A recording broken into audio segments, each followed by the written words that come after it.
it's me, and I'm here to make a documentary. As someone who makes documentaries, I would make it on any subject. This includes games that I don't even play, especially games that I don't even play anymore. I wanted to look back at my past and give a documentary on a franchise by the name of Angry Birds. Now, you all know, you probably actually don't know, that I'm not a fan of this series. Mainly because, well, it just really isn't my cup of tea. I prefer other things, but it used to be in a way, and I really want to go back to that. So without further ado, we're gonna head into the documentary and begin talking about this series and where it started from, how it grew, where it is now, all in the span of this. Thank you. Now let's go to it. Starting in around 2009, there was a small company. I'm not going to tell you the name of the small company, but okay, fine. I'll tell you the small name of the company. It was by the name of Rovio.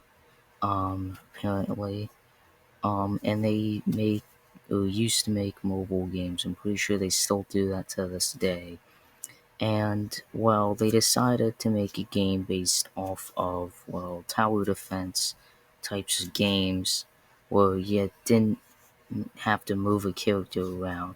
What you do was throw something or something like a character into a tower, a bunch of people.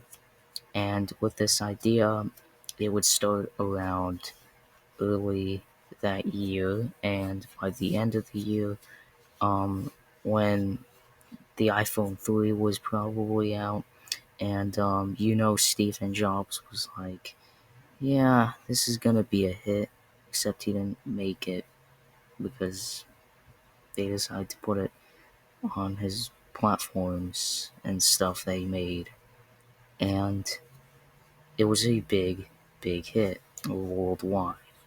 It sold roughly 12 million copies in, I believe, the first few months of its release. And it had a relatively big fandom, in a way. This fandom would appear a lot more soon on later, but did still appear in the past. And this company would essentially push out games. They would work on games very fast, and this was because of the easy development that mobile developers really used to the advantage. It only took them about 2 to 3 months to get a game made. With normal games that you think of, like let's say some like AAA games, indie games that are made for Android or iOS, usually take a long time to make because there's more to be valued in bigger technology, and because of that, it takes a longer time.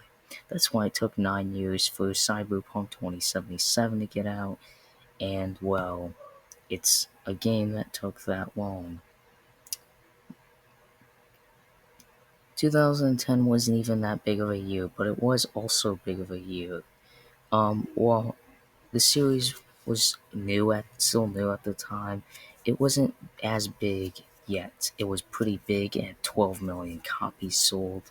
Well, on the App Store and worldwide, of course.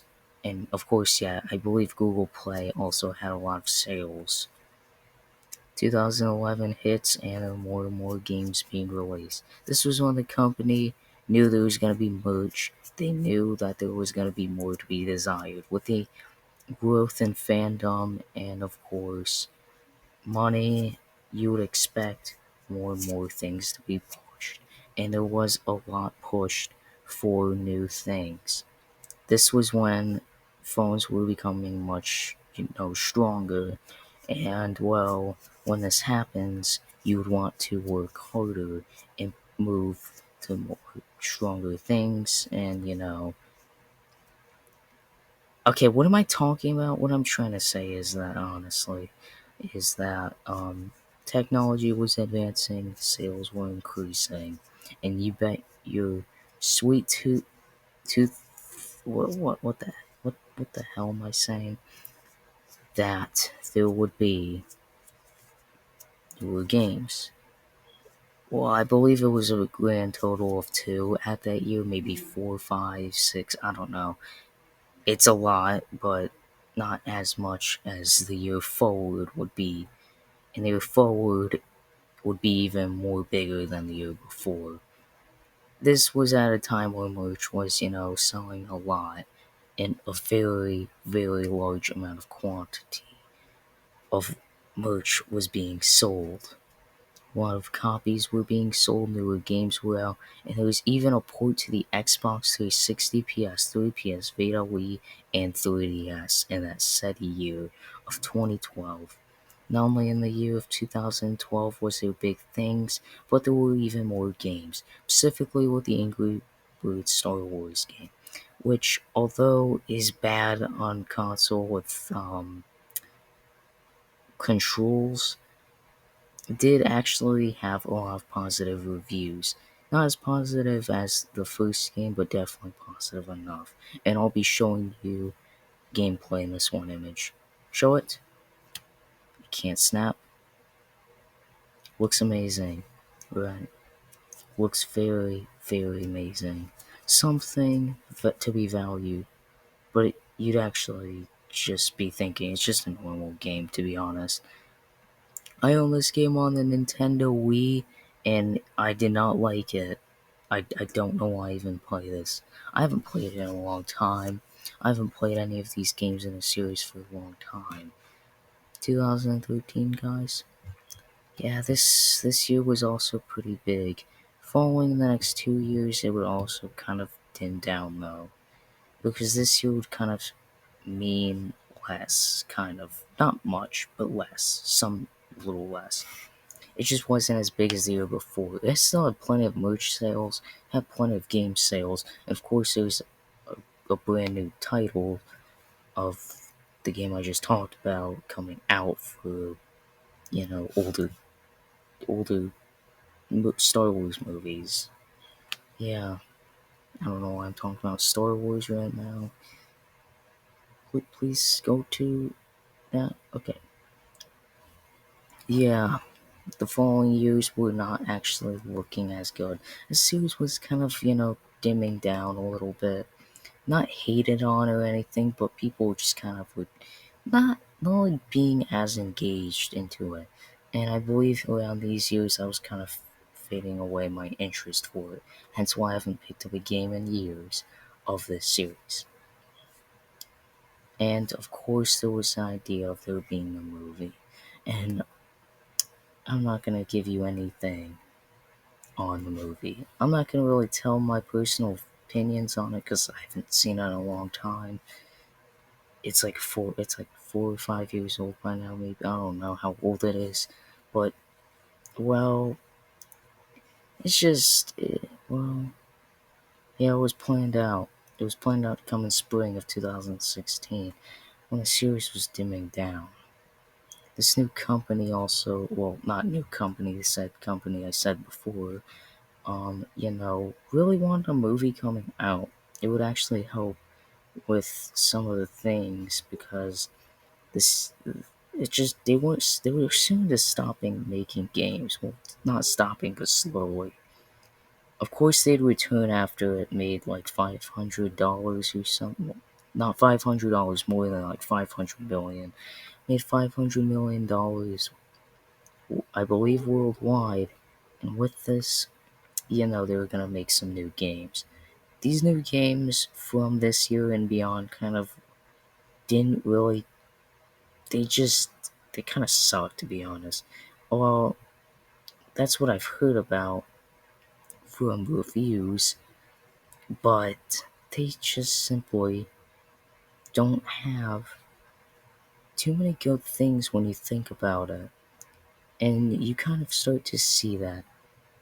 And then they make a sequel to a movie that was kind of like small, I guess, even though it was made by Sony, the creators of PlayStation. Well, technically not them, but them by the company. Um, it's just where was the series going? It kind of became more of a cash cow, shall I say, instead of a neat game series with a lot of cash grabs, but not as much. It just grew more and it was very more prevalent as it went on, and that is something that is usually not seen in a very big series. Well, it is seen.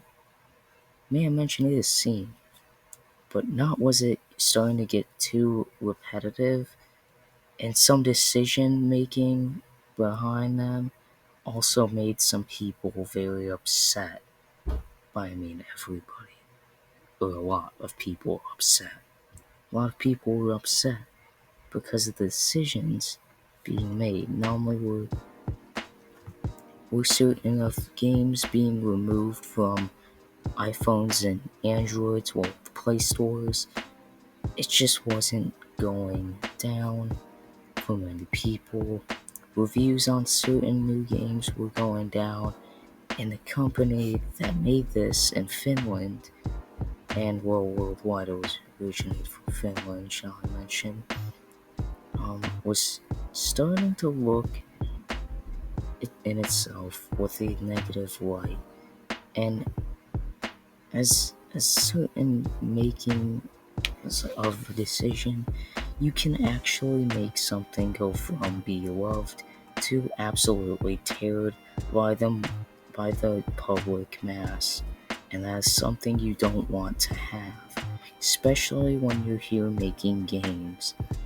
If you want to make games, I suggest not making some decisions like the company that made this did, or you're going to end out with a very negative reputation